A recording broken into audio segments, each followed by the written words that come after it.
Fiona with the Nerds of Color, and I am so excited to be speaking with you. Thank you for your time today. It's good to see you. Of course, I'm happy So to good be to see here. you. Love you, love your work, and oh my gosh, you survived. I am so happy. Woo woo. Oh, I was rooting for you. How does it feel not to be killed off the show? Because for a moment, you had me a little worried there. Well, thank you. I, it's surreal, honestly. Uh, I don't know. I look forward to see what even comes more or next for Marianne in that way, or I fantasize, I guess, about what would be next for her.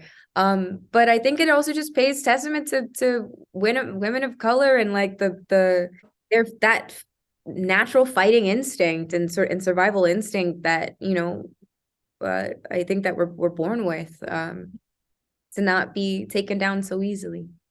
Yeah, Yeah. I love that answer. I think if there's another season, obviously there would be almost a possibility of us seeing you again, even as like a hallucination or a dream, with Joe seeing, people he thinks he killed. Obviously, Marianne survived, but would you be open to that? And what would you want to see her tell him in a dream or something like that?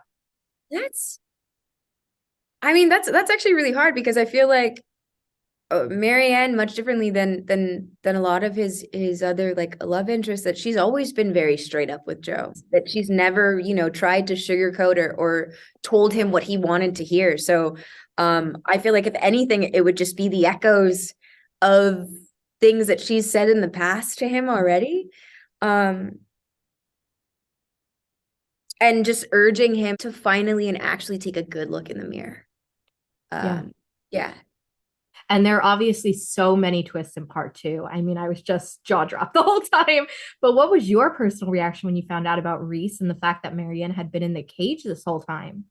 I was like, I mean, I was told a little bit in the beginning, like before we began season four, of what the story of season four was going to be. But I wasn't, I was told the what, not the how or the details. Yeah. So reading once coming into the scripts and reading the how, I was like, oh, this is so good. So good. Like what? Like, because I'm still a huge fan of the show. And so like from a fan's perspective, like I'm reading as a fan, like most of the time, the first time I go through it, I'm like, that's legit. Like I would have I never would have never seen that coming. Like I think it's it's the freaking smartest twist, like to come with this show, like because you're like, oh, he can't get any worse, he can't get any crazier.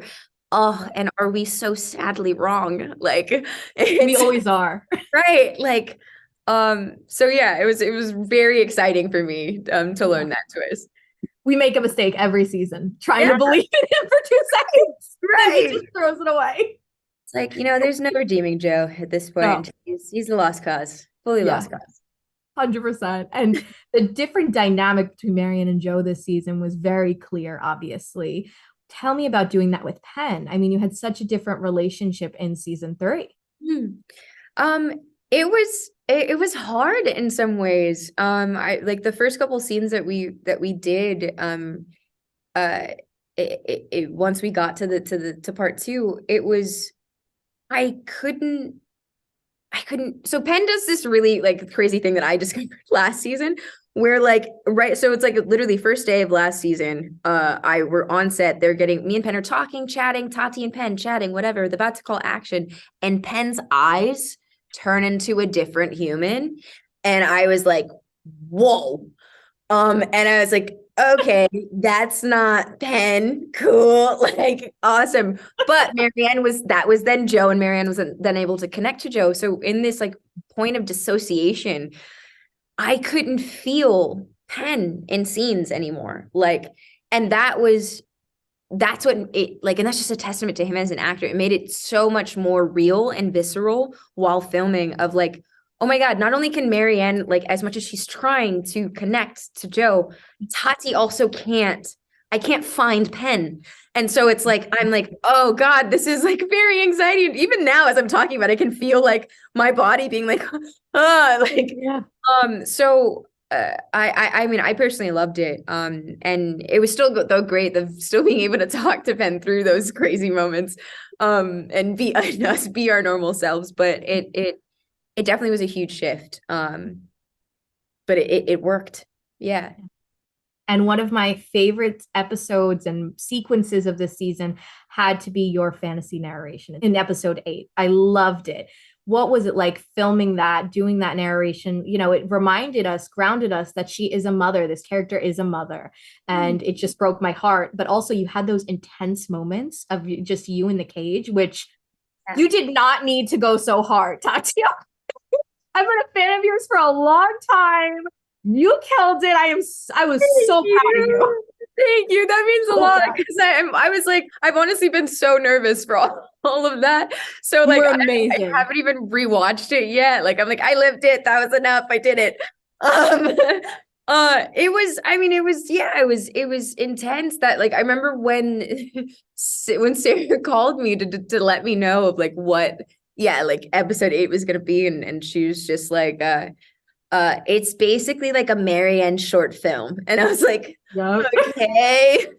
Like, and it was terrifying to tackle at first. Like, you know, it was my first time, I think, as an actor, that I had to do so much work by myself.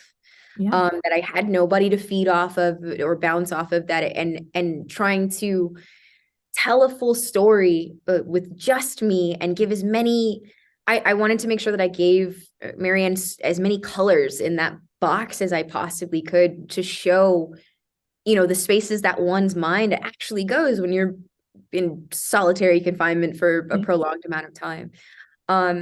So yeah, I wanted to make it as real and as visceral as possible, because it's not something that's light. And I, you know, when I asked her, like, you know, what's the timeline? She's like, think of about 30 days she's been in that. And I'm like, yeah, of course. Like, you would go hard. Yeah, you would like go get out there. So I mean, I had a blast though. That little box became my little personal studio apartment on set. And I've got real comfortable in there. And yeah, but I'm just grateful for that sequence, and the way that I was able to be challenged as an actor to go through all of that and plot it all out. And yeah, I could ramble about that forever, but it was really cool. And yeah, I'm happy it's received well. Be so proud of that, really. Thank so you. proud of it. And I do want to also ask you, obviously, about Marianne's ending. I mean, first of all, the fact that you were able to outsmart Joe and actually get out, and then also getting back to your daughter. Like, that was such a beautiful moment in a show that can be so dark. And obviously, the ending is so eerie, especially for any women watching. What did that mean to you to have that happy ending for your character? It meant a lot, because I mean, again, speaking to like just, you know, the experience of a lot of women of color, that to fight so hard for so long, like, and not even just through, you know, the time period that we see her in season 4, but Marianne's whole life, like from her childhood through everything, to fight so hard for so long, and to finally just have some semblance of actual peace, to be rewarded for that battle, I think is really important to see. Yeah, and I really thank Sarah for allowing her to receive that ending, and not becoming another victim of Joe's. Yeah. Yeah, I needed to see that as a viewer, and I appreciate you. Thank you so much. I can't wait to talk to you hopefully again soon for other projects, and you're killing it. Thank you so much, Sophia. It's always a pleasure to see and talk to you. Always a pleasure. Talk soon. Talk soon. Bye. Professional artists and professors, maybe a nerd who's just like you, talking about the things that you like too. So I invite you to the NOC. In full color, you see me, the hard knock